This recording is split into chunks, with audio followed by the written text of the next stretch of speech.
The Perils of an Unresolved Boundary. Nirupama Rao looks at the India-China relationship of the 1950s-60s, the border issue, and negotiations on Tibet.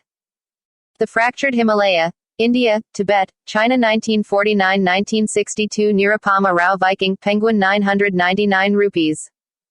The India-China relationship is in a difficult place, with the past shadowing the present. The period from 1949 to 1962 is crucial as Jawaharlal Nehru sought, albeit unsuccessfully, to establish a workable relationship with the Chinese.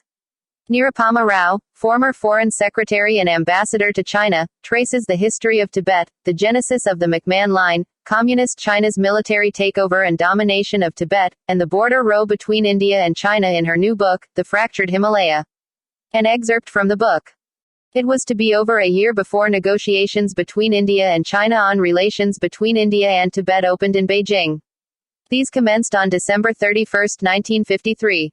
Jawaharlal Nehru's approach to frontier questions between India and China was already well entrenched by then. Tibet had become more a psychological buffer from a political one during British rule, psychological because Nehru was convinced that any military attack on India from Tibet was not feasible. For him, while the status of Tibet and Tibetan autonomy, as also Indian interests in Tibet inherited from the British were issues for discussion with China, the frontier, as his biographer S. Gopal noted, was firm, well-known and beyond dispute. Loosely put, Nehru's attitude was that there was no room for controversy over the McMahon Line. Our maps show that the McMahon Line is our boundary and that is our boundary, map or no map. That fact remains and we stand by that boundary, and we will not allow anybody to come across that boundary. Gopal notes that this assertion of rights was more definite regarding the eastern sector of the boundary. Flawed advice. The problem lay in the fact that, except for Sikkim, the border had not been demarcated, jointly with China, on the ground. The boundary in the western and middle sectors had not been defined in detail by treaty and only, as Nehru stated, by custom, usage and tradition. The McMahon Line was shown only on a map that the Chinese government had initialed in 1914 but not subsequently accepted. The Chinese would set their strategy in such a way subsequently, when the officials of the two sides met in 1960, to seek fresh acceptance of every stretch of the boundary. K.M. Panikkar, without the benefit of hindsight, only had this advice to give Nehru: the issue would pose no difficulty. Could Panikkar, the first Indian ambassador to China, have sensed the actual Chinese attitude? In retrospect, his advice to Nehru would have serious repercussions for India. As advice, it was fatally flawed. Throughout his stay in China, Panikkar took the stand that the Tibetan issue was a simple one. Leaders like Zhou Enlai, in his view, recognized the legitimacy of India's trade and cultural interests in Tibet and only suggested that the political office in Lhasa, an office of dubious legality, in Panikkar's words, should be regularized by its transformation into an Indian consulate general. Other posts and institutions like the telegraph lines set up in the British era, the military escort at Yadong in the Chumbi Valley, were to be abolished quietly in time, and the trade agents in Tibet and their subordinate agencies brought within the framework of normal consulate relations. In his seeming obsession with the big picture of two big Asian nations forging deeper understanding and cooperation, Panikkar was content to say that he left no outstanding issue pending at the time of his departure. It was a strategic miscalculation which would have serious consequences. When Zhou Enlai told Panikkar in September 1951 in a shrouded sentence that the question of the stabilization of the Tibetan frontier, a matter of common interest to India, Nepal and China, could be settled by discussion between the three countries, it was assumed, in diplomatic guesswork, that stabilization meant that there was no territorial dispute between India and China. Cunning move. Many records indicate that the view of the officials in the Ministry of External Affairs was that while negotiations for an agreement between India and China on Tibet were necessary, they should also include a border settlement. There should be a quid pro quo for India's recognition of Chinese sovereignty over Tibet. A note by the Foreign Secretary, K.P.S. Menon on April 11, 1952 observed that the Chinese government's attitude was far from straightforward, and could, in fact, be termed cunning. A child could see through the game, said Menon. Zhou Enlai had suggested in September 1951 that India's position in Tibet should be regularized and the boundary with Tibet stabilized. India had said immediately that, we were ready for discussions but there had been no response from the Chinese. The latter were saying that they, the Chinese, have been in Tibet only for a short while and want more time to study the problem. McMahon was suspicious of Chinese irredentism, and a whispering campaign was already doing the rounds in Lhasa that not only Tibet, but Sikkim and Bhutan, and even the Darjeeling Kalimpong area, would soon be liberated. This would encourage the Tibetans to lay their hands on Tawang and other disputed areas to the south of the McMahon Line. The Chinese have long memories. Irredentism has always played a part in the policy of the Chinese government, whether imperial, Kuomintang, or communist. India was clearly inviting trouble when it was decided that the border issue would not figure in the negotiations on Tibet. Responding positively to the Chinese move for an agreement on Tibet was seen essentially as a means of reducing Chinese pressure on the border, and as helping the Tibetans within a larger policy framework of coaxing the Chinese out of their isolation. Piecemeal solution. The Knight Administrator, called thus because of his British knighthood and being a member of the Indian Civil Service, Sir Girija Shankar Bajpai was by now the governor of Bombay. He continued to be in the picture regarding Tibet. He had noticed that the list of pending issues proposed for discussion with the Chinese did not include the question of the frontier with Tibet. His view, as expressed to the Foreign Secretary, was that this business of Sino-Indian relations over Tibet would, in my judgment, be best handled comprehensively and not piecemeal, implying that the question of the border should not be left aside. Perhaps, as a result of Bajpai's letter, the Prime Minister, in a note to the Foreign Secretary on the 23rd of July, expressed his inclination that the frontier should be mentioned in the talks with the Chinese. Panikar's reasons for not advancing this subject, be what they may, were appreciated, but Nehru felt that our attempt at being clever might overreach itself, and that it was better to be absolutely straight and frank about the issue with the Chinese. Nehru's misgivings. This was not the first time that Nehru had expressed some misgivings on the issue. In June of the same year, he had in a message to Panikar said it was odd that Zhou Enlai had made no reference to the frontier in his discussions with the ambassador.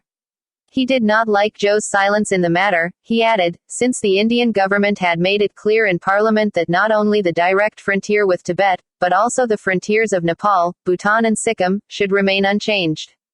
Panikar's response was to state that the Chinese were aware of India's interest in the integrity of Nepal and had not raised any question about it. Neither had they objected to the PM's public statements on the issue. Panikar said he did not want to make this a subject for further discussion. India should stick to the position that the frontier had been defined, and there is nothing for us to discuss. It would be legitimate to presume that Zhou Enlai's silence on this point and his not having even once alluded to Sikkim or Bhutan at any time, even indirectly during our conversation, would mean acquiescence in, if not acceptance of, our position. The Prime Minister did not demur further. Extracted with permission from Penguin Random House, India. As India created history by administering 100 crore vaccine doses against COVID-19, All India Radio salutes all the doctors, nurses, other frontline workers and all those who got vaccinated and made this possible. Even though the country has achieved this feat, we caution our listeners that the battle against COVID is not yet over. We appeal to our listeners to get fully vaccinated at the earliest and also help others get vaccinated. During the festive season, please follow these 3 simple steps. Wear a face mask, maintain 2 gaz ki duri for social distancing, focus on hand and face hygiene.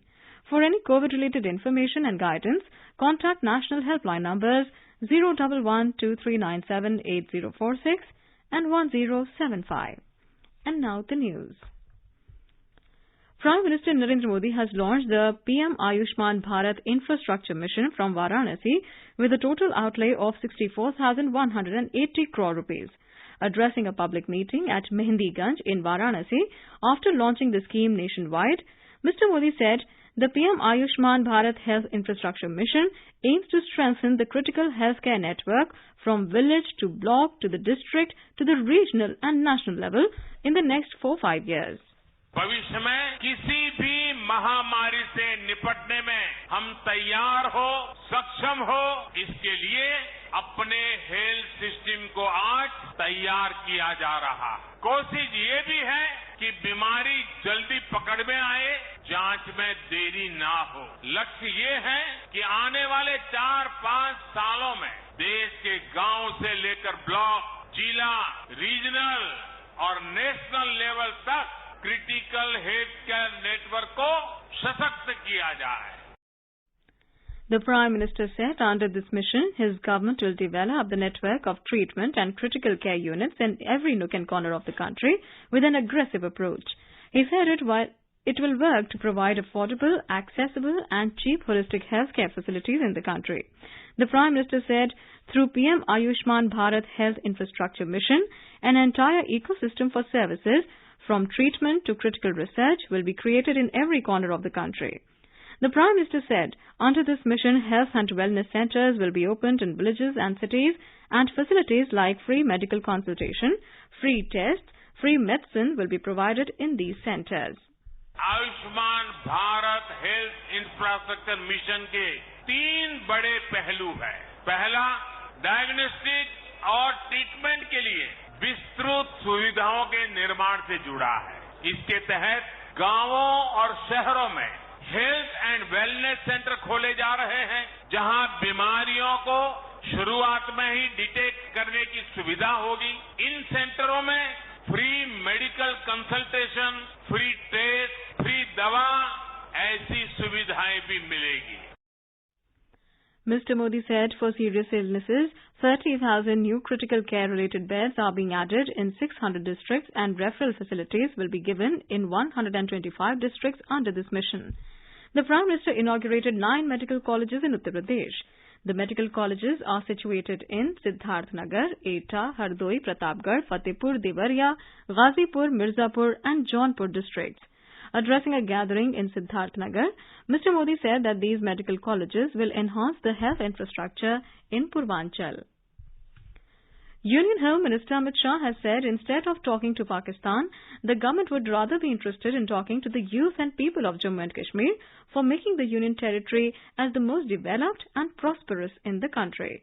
The Home Minister said this while addressing the gathering at Sher-e-Kashmir International Convention Centre in Srinagar after National Conference President Dr. Farooq Abdullah asked the government to hold talks with Pakistan.